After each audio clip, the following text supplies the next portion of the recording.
What's going on, Jeromes? So the Minnesota Vikings have been back at it, a voluntary offseason workout program, and some luminaries there, some new faces, worn out places. But of course, the Vikings hype video released featured Jonathan, James, McCarthy, true blue quarterback one, leading things. Also, I don't know, kind of looking like the kid from Stranger Things, which, I don't know, like that kid's probably 45 years old now.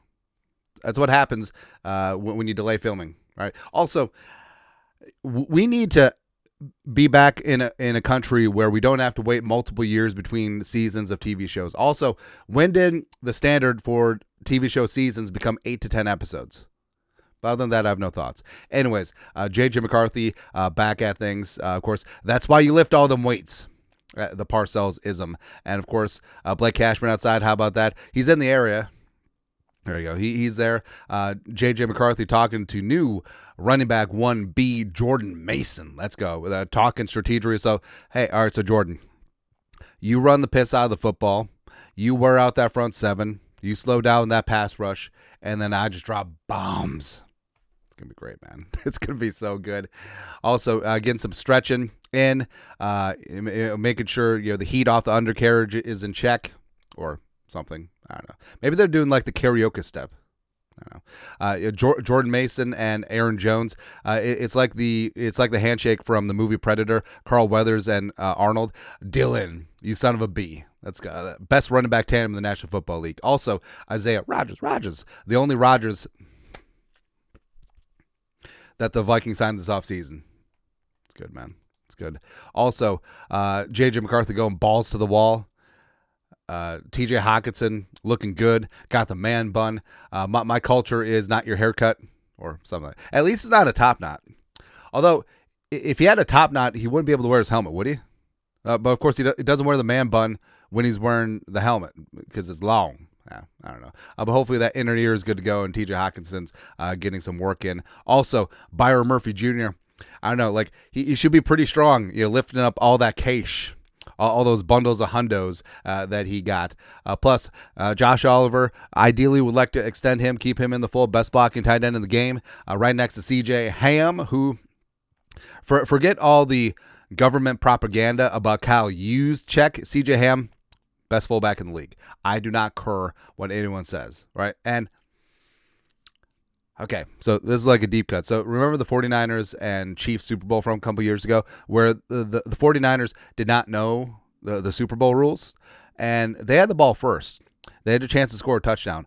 I wanted them to score a touchdown just to see how many of those jabronis openly celebrated thinking that they won the game, even though the game would have continued even after the first touchdown in overtime. It's just hilarious, man, because Juszczyk said that he didn't know the rule. So this man from Harvard and this alleged best fullback in the game would have been like jumping, prancing around. No, that's it. But working in with J.J. McCarthy. And this stood out with McCarthy last year about in training camp as well as OTAs. Like, he's super loose out there, right? He's loose. And especially last year in training camp, you would think that a rookie with the entire playbook being thrown at him, facing Brian Flores' first-team defense a lot, because most of the time it was first-team defense, second-team offense, first-team offense, second-team defense, right? And you would think that J.J. McCarthy would just be like unable to get a BB through there and just like pooping bricks. But no, he was out there joking around and building some camaraderie and talking some ish.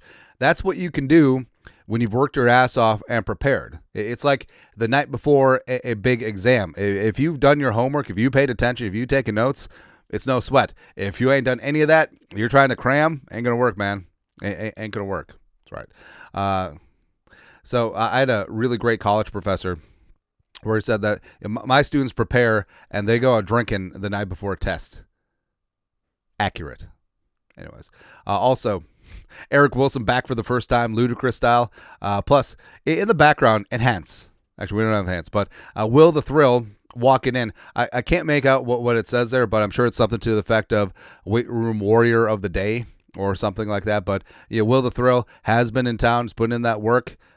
He's got the Alabama Slamma 1-6 on. It's looking good, man. Like to see that. Also, Ryan Kelly, free agent center. I figured out who he looks like. So if this was the movie Looper, which is a very underrated movie, Bruce Willis and Joseph Gordon-Levitt. So Ryan Kelly would be the younger version, Joseph Gordon-Levitt. Older version, Bruce Willis, would be Tom Hammerschmidt from House of Cards. Actor Boris MacGyver. He's been in a lot of things. He's been in Boardwalk Empire season 5. But that's what. Hey, if we were doing football, the movie, Ryan Kelly's dad would be played by Tom Hammerschmidt from House of Cards. Looks good. And lastly, Jordan Addison. So the thing about Jordan Addison is that, yeah, there's some off the field stuff, but it definitely doesn't pertain to him putting in that work, right? And Addison put in a ton of work last offseason, got stronger at the catch point, and really had a fantastic year, and he's doing it again. I know that there's all this talk about trading Addison, and we've talked about it as well. It's not because we hate Addison. It's just the basic economics of the things, where he would be a wide receiver 1 on most teams, and the Vikings, given... Yeah, I mean, it's great that McCarthy's on his rookie deal, but that will eventually run out. And will the Vikings be able to pay Addison tier 1, wide receiver 2 money, or would he want to go somewhere else, be wide receiver 1, get paid like a wide receiver 1? I don't know. But and also, he's extremely talented. That's why he has trade value. Like we're not talking about trading a guy at the bottom of the roster every single day, because Addison would be in that, hey, getting back a first-round pick and change conversation, but I digress. Either way, happy to have Addison in that fold. And also, J.J. McCarthy just dialed in, man. Just ready to rock and roll. Where, again, I don't think people are ready for this conversation. The Vikings legitimately could have J.J. McCarthy, Justin Jefferson, Christian Darrisaw, Kevin O'Connell locked in together for a decade plus of consistent Super Bowl contention, Super Bowl wins, 12-10, and... I don't think people are ready for that, because like we're Vikings fans. Like good things are happening. I don't know what to do with my hands. Yeah. But either way, glad that the boys are back and everyone's looking good. Love to see it, man. Anyways, your thoughts are thoughts of Vikings offseason workouts. Let us know. Comment section. You guys are the best. You know what to do. Skol. Production value.